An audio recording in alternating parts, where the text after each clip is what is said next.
Coalition of the Willing urges Kremlin to quickly agree to or reject ceasefire. Senior NATO general says Ukraine is not doomed to lose war, and Trump's inner circle urges him not to call Putin until he promises to halt attacks. The latest news next. On April 2nd and 3rd, Trump's special envoy met with Putin's negotiator in Washington.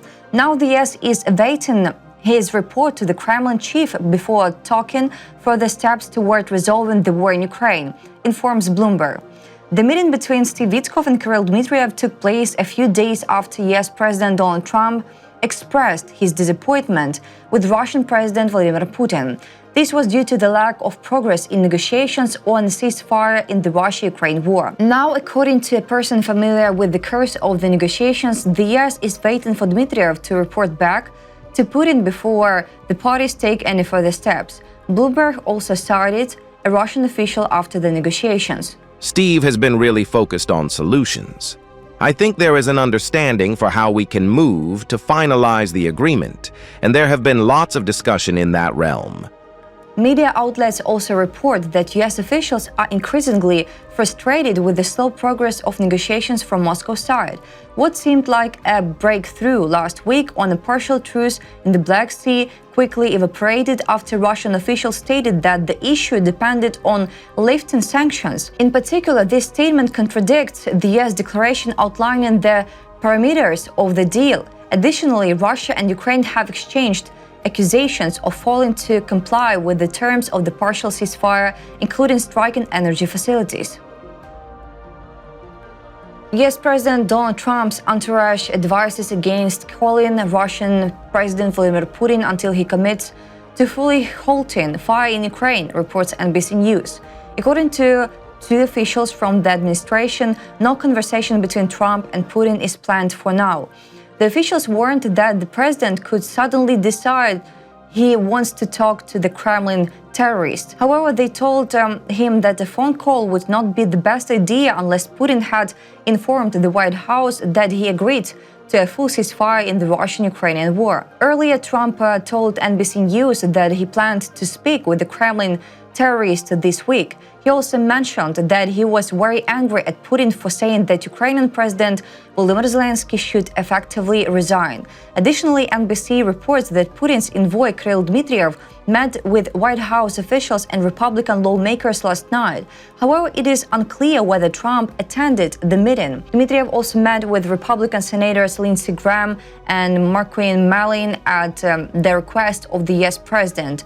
This also took place yesterday at the White House. According to three US officials, the group discussed the conditions for ending the war in Ukraine and Putin's demands for a ceasefire. French Foreign Minister Jean-Noël Barrot has stated during a joint press conference with his UK counterpart David Lammy that the coalition of the Willing, which supports Ukraine, is preparing options to monitor a ceasefire but is currently demanding a clear response from Moscow to the proposal, even if it is a rejection. Reported by European Pravda. Quote, Russia owes an answer to the United States. It has to be yes, it has to be no, it has to be a quick answer. The French foreign minister expressed confidence that Russia would not agree to the ceasefire, stating that Ukrainians want peace, while Putin thinks differently. Barrot believes that Putin is proving this with strikes on energy infrastructure and by announcing last week the conscription of 160,000 soldiers, the largest call-up in the past 40 years. He added that Vladimir Putin clearly shows no intention of agreeing to a ceasefire or negotiations.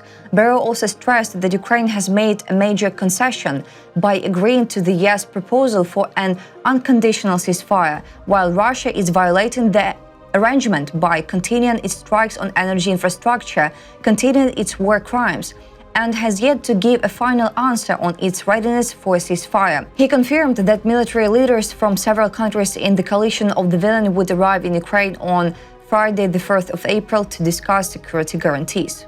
This means building a strong Ukrainian army that is going to be the first layer of any guaranteed peace in a lasting sense. This is the reason why our army chiefs will be in Kyiv today. He also said that France and the UK remain in contact with the US, putting together scenarios for the monitoring of a ceasefire. US General Christopher Cavoli, NATO's Supreme Allied Commander Europe, has stated that Ukraine is not doomed to defeat in the war. Reported by European Pravda with reference to Cavoli at a hearing of the US Senate Committee on Armed Services. Quote from Cavoli in response to a question of whether Ukraine is destined to lose.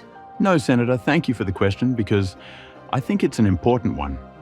There is nothing inevitable in war, and the Ukrainians are in very strong defensive positions right now and are improving weekly their ability to generate force and to reinforce those positions. Meanwhile, he added that it is hard sitting here right now to envision a major Ukrainian offensive that would clear the Russians out of every square inch of Ukrainian's territory from Russian occupation. But likewise, it's very hard to envision Ukraine collapsing and losing that conflict. I do not think there is an inevitability to a Ukrainian loss, the US general said. Cavoli also agreed that the Ukrainian army has evolved from a Minuteman with a rifle to a really serious modern military force. Ukraine maintains its position that compromises on NATO membership are unacceptable during peace negotiations, reported by Ukrainian Foreign Minister Andriy Sybiha in a meeting with journalists in Brussels.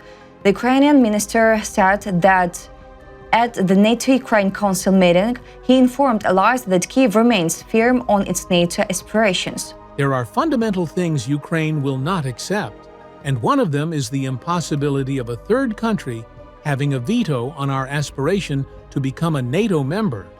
Sybiha emphasized that NATO membership is not a short-term objective, but Russia's opinion will not be considered. Quote, yes, there is no consensus yet, but that is not due to a veto from another country such as Russia.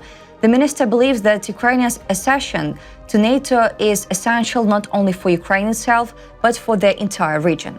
The most effective factor in guaranteeing our security and transatlantic security, and these are inseparable, is our NATO membership. That's all for today. Thanks for watching this video. Like and subscribe.